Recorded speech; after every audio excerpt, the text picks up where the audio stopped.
Hey, what's up, guys? So I've been applying to jobs. I'm a self-employed handyman right now, and I've been applying to jobs for the last 3 to 4 weeks, and I've gotten 3 job interviews, and I bombed all 3 job interviews. I think the last one, there's no word yet, but I'm pretty sure I bombed that one too. It was yesterday. So let me tell you guys about that, man. Like, and what I learned.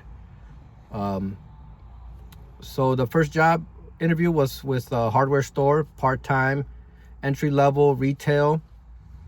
And I thought it went good. I thought my skills kind of like would help me in that job. Just trying to help customers or whatever with their projects and everything else. Like, it's entry level, so I didn't think I would need any kind of experience. The pay was definitely entry level, but uh,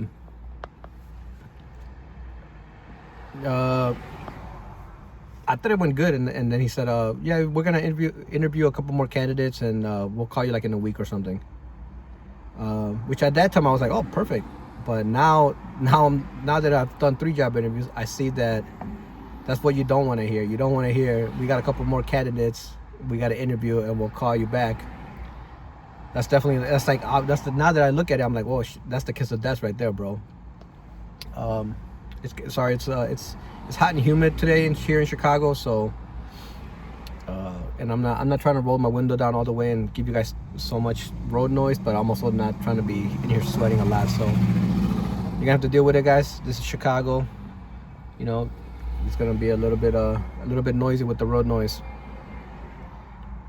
But yeah, so that's one thing I learned. If at the end of the interview they say, "Okay, we got a couple more candidates to talk to, and we'll call you in a week or two or whatever, or it'll take us another week or take us another 2 weeks." Now that I look back on it, like, yeah, that's definitely like a bad sign. That basically means like, just go enjoy your life. Or actually, I think it means like, don't. It's a way for them to get you out without you shooting up the spot. You know what I mean? Without you, because they don't know who's psycho and who's not. So they're not gonna tell you right there. Be like, "Nah, you're not a good fit." Because some people might snap or whatever. But so that was the first one. It was a retail hardware store, part-time. And like, I even told him, like, I explained how like this works with my. So I was just looking for I told him I'm just looking for a part-time, or it would, my job, my schedule is really flexible, so whatever time you guys put me, I could do my handyman business on the side, whatever. But yeah, and that one I didn't get an upright rejection. It's just that they said they'll call me a week later, like 3 weeks ago. So I don't think I'm getting that one. And then the second one was at a warehouse job. Well, not a warehouse, a factory job, a production machine operator. It said entry level. It said like, this is perfect for, like, if you want to pivot your career, it's entry level, and it's good for veterans that want to start a new career, or it's good for older people that want to change their career or whatever. So I was like, perfect, that's me. So I applied to that one too, and I got an interview. And again, like, the problem is, guys, going from self-employed, my skills don't really transfer to anything else other than other handyman jobs, you know what I mean? Like, which I don't want to do. I'm trying to get away from this shit.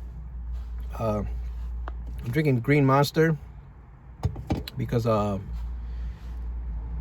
need the energy, man. Like, I used to take Adderall, and I stopped taking Adderall like over a year ago, because I had like a change in what do you call it, insurance.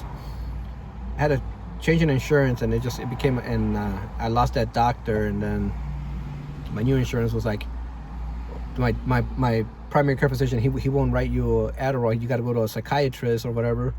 And then they gave me a list of psychiatrists, and none of the psychiatrists are taking new patients. So I don't know. I'm just stuck, whatever. But I'm glad I got off it on purpose anyway. So I've been off it, like, I was on Adderall for like maybe like 5-6 years, and then I got off it, and I've been off it for like over a year now.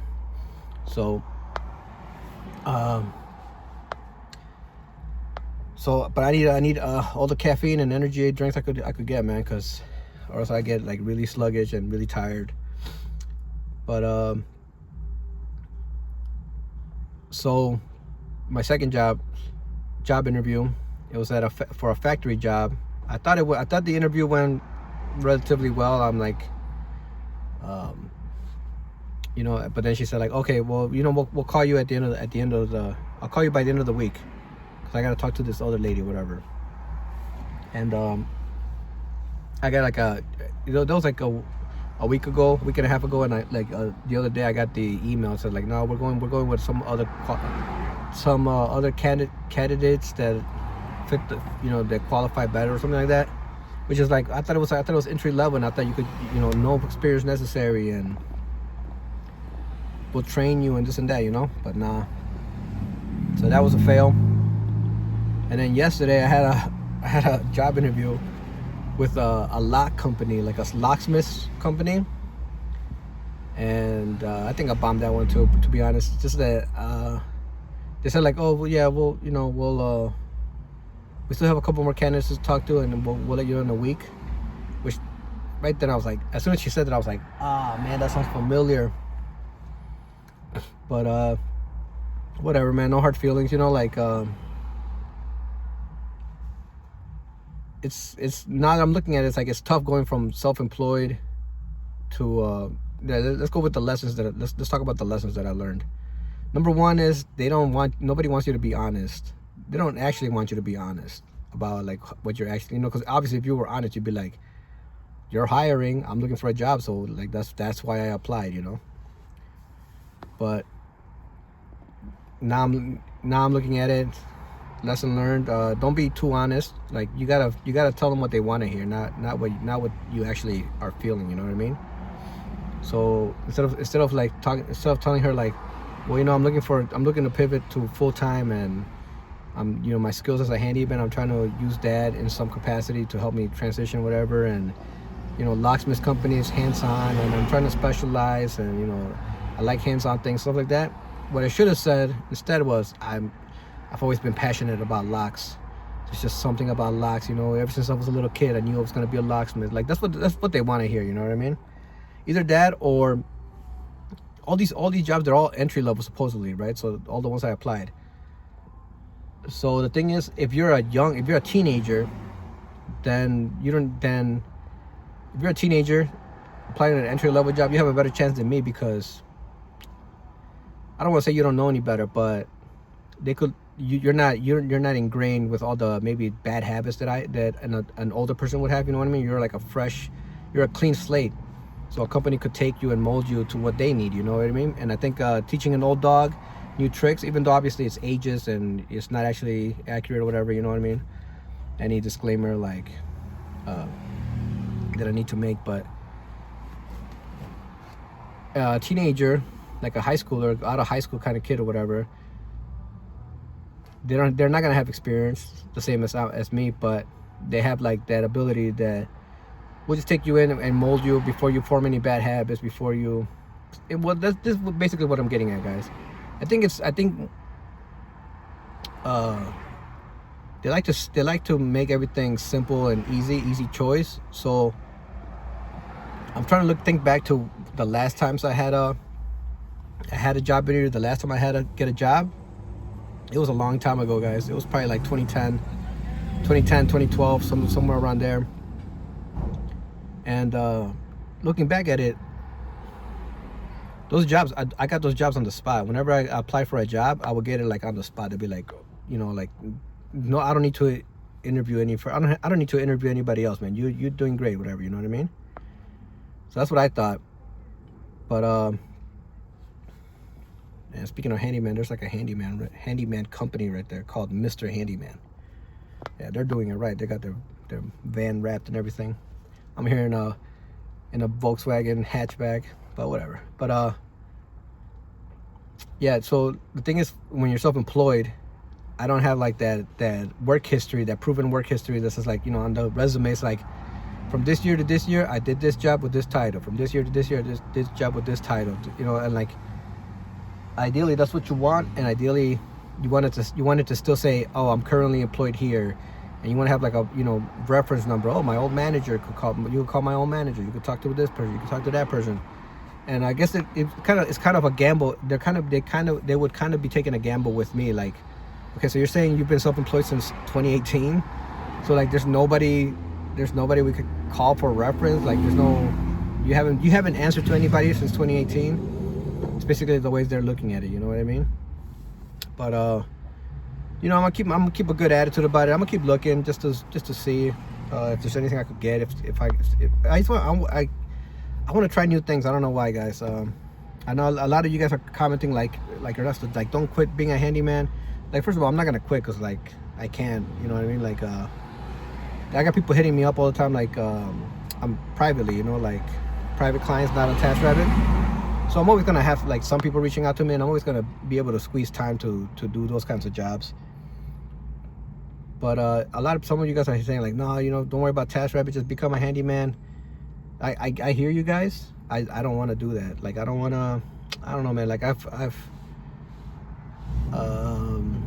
don't like odd jobs anymore. I used to love doing odd jobs on as a handyman, but now it's like I don't like it, guys. Like, you know, some people are like, oh, okay, my mailbox fell. Can you fix it? And yeah, sure, you can make good money, but like, no, I don't want to do that. I don't want to I don't want to have to dig up the concrete and pour a new one, and you know, I don't want to put a new fence post. I don't want to. There's a lot of handyman jobs. I don't want to build a deck. I don't want to do anything.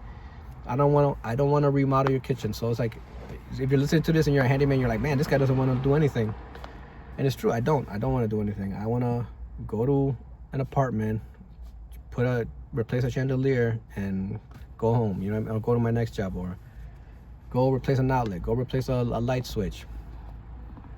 Even like right now, I'm here in Chicago because I got to do a job. It might be a drywall repair job, or it might just be a painting job. But I gotta take a look at it.